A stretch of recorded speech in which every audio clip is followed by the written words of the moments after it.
Good afternoon. I want to thank Prime Minister Reinfeldt, Lena Bosner Carosi, and Rabbi Naro for welcoming me here to the Great Synagogue, the heart of the Jewish community here in Stockholm.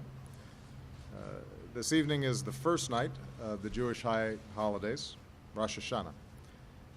For our Jewish friends, it's a time of joy and celebration, to give thanks for our blessings and to look ahead to the coming year.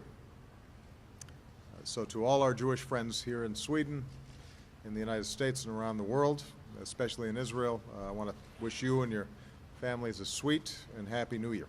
Shana Tova. Days such as this are a time of reflection, an occasion to consider not just our relationship with God, but our relationship with each other as human beings. We're reminded of our basic obligations to recognize ourselves and each other, to treat one another with compassion, to reach out to the less fortunate among us, to do our part to help repair our world. These values are at the heart of the great partnership between Sweden and the United States, and these values define the life of the man we remember today, Raoul Wallenberg. Now, last year, we marked the 100th anniversary of Wallenberg's birth. I was proud to send my greetings to your ceremony here in Stockholm. Today, we're honored to be joined by those who loved him and whose lives he touched. Members of the Wallenberg family, including his half-sister Nina, and the family of his late half-brother Guy, Wallenberg's colleague, Gabriela Casesos, and some of the countless men and women whom Wallenberg saved from the Holocaust. We just had a wonderful visit together. They showed me some incredible artifacts, some of the Swedish passports Wallenberg used to protect Jews in Budapest. I saw his diary, his own passport, including a picture of him as he was and as he will always remain, young and determined and full of energy, and an enormous heart. And I'm here today because, as Americans, we cherish our ties to Wallenberg as well. He was a son of Sweden, but he also studied in America.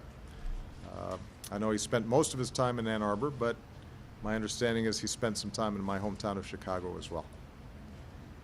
He could have remained in the comfort of Stockholm, but he went to Nazi-occupied Hungary in partnership with the U.S. War Refugee Board. To this day, schools and streets in America bear his name, and he's one of only a few individuals ever granted honorary U.S. citizenship. So he's beloved in both our countries. He's one of the links that bind us together.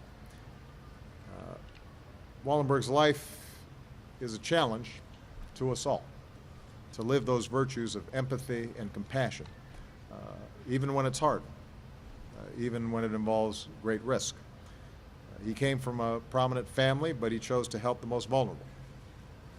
He was a Lutheran, and yet he risked his lives to save Jews. I will never be able to go back to Stockholm, he said, without knowing inside myself I'd done all a man could do to save as many Jews as possible. So when Jews in Budapest were marked with that yellow star, Wallenberg shielded them behind the blue and yellow of the Swedish flag. When they were forced into death marches, he showed up with the food and water that gave them life. When they were loaded on trains for the camps, he climbed on board too and pulled them off.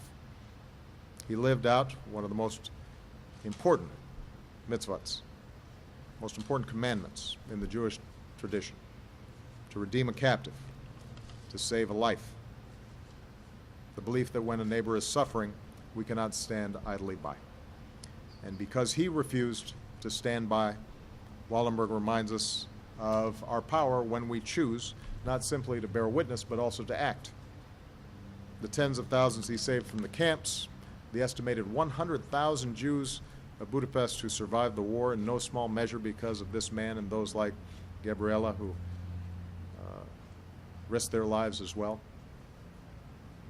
It also calls to mind the compassion of Swedes who helped to rescue so many Jews from Denmark 70 years ago this year. And this legacy shines bright in the survivors who are here today, and in the family trees that have continued to grow ever since, children and grandchildren and great-grandchildren who owe their very existence to a Swedish hero that they never knew. I cannot think of a better tribute to Raoul Wallenberg than for each of us as individuals and as nations to reaffirm our determination to live the values that defined his life and to make the same choice in our time. And so today we say that we will make a habit of empathy. We will stand against anti-Semitism and hatred in all its forms. We will choose to recognize the beauty and dignity and worth of every person and every child, and we will choose to instill in the hearts of our own children the love and tolerance and compassion that we seek. You know, one of those whom Wallenberg saved later told this story. He was a young boy in hiding when they came for the women, including his mother. And my mother kissed me, he said, and I cried and she cried, and we knew we were parting forever.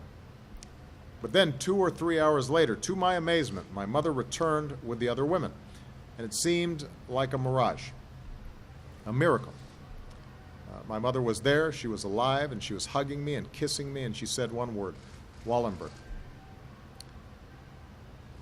Today we stand in awe of the courage of one man who earned his place in the righteous among the nations, and we pray for the day when all peoples and nations find the same strength to recognize the humanity that we share and to summon in our own lives our capacity for good, to live with tolerance and respect, to treat everyone with dignity, and to provide our children with the peace that they deserve.